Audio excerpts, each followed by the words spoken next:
I don't remember eating Yo, the it. sake was shot. Yo, the sake was great. Another one. Another one. Oh, Another man. one. Yeah. And rolling.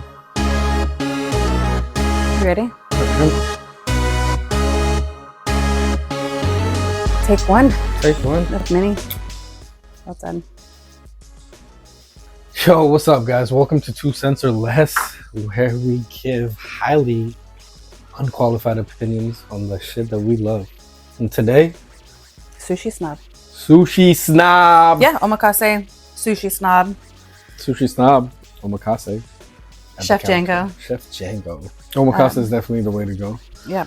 It I think it roughly translates to I will leave it up to you. It's a nice little space. It's very cozy, it's very comforting. It's minimalist design. I actually really liked it. Yeah. 8-seater counter.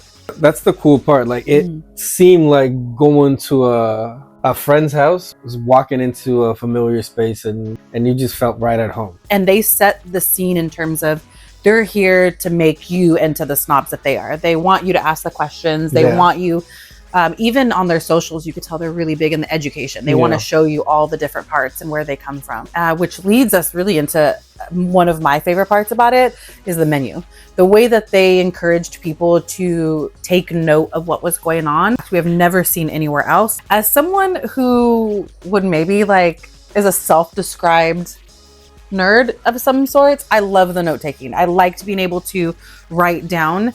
And then there was a little competitive aspect to it. And if you were worthy of the Sushi Snob, I guess what would you call it? Right or Sushi Snob label. Yeah. They signed it at the end. You got a certification saying you did your work, which was great. Booyah! Yeah. Let's do the sake, yo. The sake in itself was a journey. We drank a lot. We drink a lot of sake. A lot of sake. I will say, unlike some other restaurants, they do give you the option to share a pairing. That was a cool part. Yeah, sharing the sake experience is that was really nice. And when I say you can share, you can share. Let's just say one of the sakes that you have is 18% alcohol. So come prepared to enjoy yourself. Lay back. Yeah. Yo, shout out to Chef Django. My man's knife skills were just top notch. And I know, a sushi chef should have great knife skills and whatnot, but it's to watch it in person, it's really therapeutic. Mm-hmm. Yeah, absolutely. I think to your earlier point, you had mentioned it felt like we were at a friend's house. His ability to prep the fish with almost a very casual way. It was like a friend of ours was serving us food the entire time. That definitely, you hit it right on the nail. Yeah, that definitely would. So the first thing we had was flounder. It came it came from Korea. And he was prepping it, and then suddenly we had it, and it was the most thin sliced piece of flounder I've ever had. Yeah, this is one of the cool things about omakase is how they serve the fish. It goes from, it's like a masterful way of going from light fish to oilier fish. But yeah, lighter to heavier. To lighter to heavier, yeah. It's like a symphony basically, and it's pretty amazing. So this was a great start. Let's talk squid. Let's talk squid. Yeah, Aiori ika. How would you explain the texture? It was a firm. Yeah, I think that's maybe the right word. Firm chew. Yeah, the biggest thing for me, I even wrote in my notes, I think I called him the texture king. I mean, we all know salmon. We had 2 parts of salmon.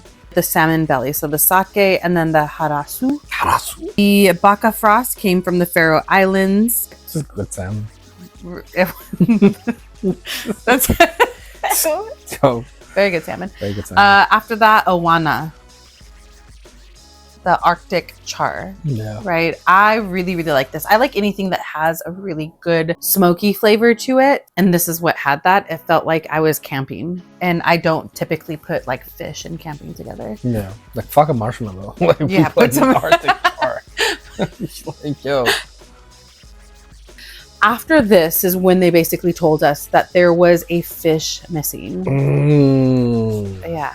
And they didn't have it. And there was yo, our bad, but we're gonna replace it with something else. Yeah.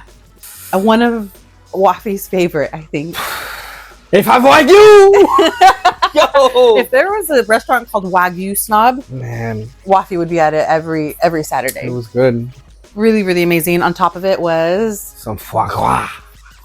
this was top notch, amazing. And they did the. They toasted. Mm-hmm. Yo, it was very good. It was nice. Shall we talk about the eel? We can talk about the eel. Yeah, I think it's like a sentimental thing. I just love eel. I had eel for the first time with my dad. What was it? Like, what was the one here? Yeah, anago or unagi? This one was anago. Oh yeah. Yeah, this was the salt water from Tsushima, Japan. Yo, shout out to Tsushima, bro. And then they finished off with a dessert, and it was amazing, great, sweet, delicious, and I don't remember what it was. I just remember it was good. Do you remember? Was it not ice cream? Was it ice cream? Oh shit! It was ice. It was not ice cream. It wasn't. Was it a custard? Oh, I don't remember eating. Yo, the sake was shiny. Yo, the sake was great. Another one. Another one. Oh, Another man. one. Yeah, the sake was sake. 100%. Shout out to that dessert though. I'm sure it was amazing. Shout out to the dessert. Shall we talk pricing? Let's talk pricing. I think that's Shall really we important. talk pricing? It could be all over the place. When you're eating and dining in DC, you can get like cheap and you can get expensive. You can get reasonable. Tell me what the price was. $120 per person before tax and gratuity.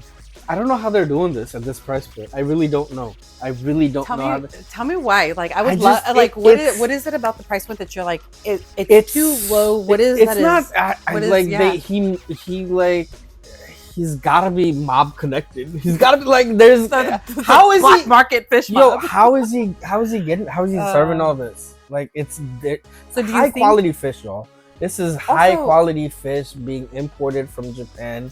Yeah. All these other Korea, Faroe Islands, shout out. Yeah, shout out to Faroe Islands, right?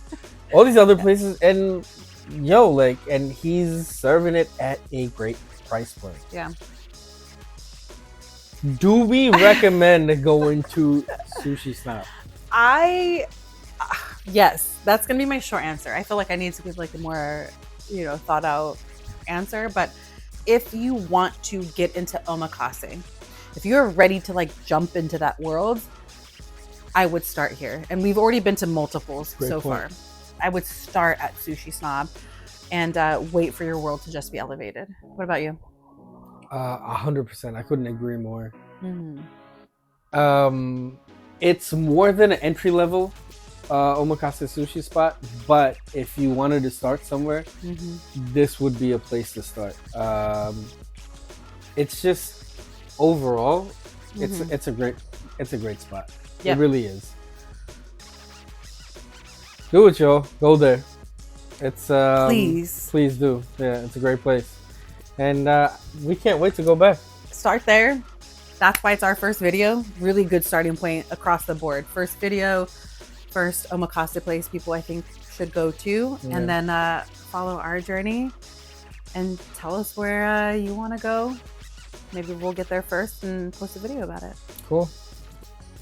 All right, y'all. Stay tuned, y'all.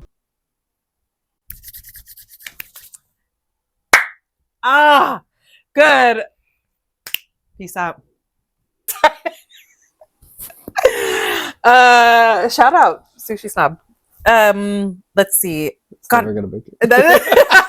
It might. I'm going to make it. Oh no, we're gonna have for reals.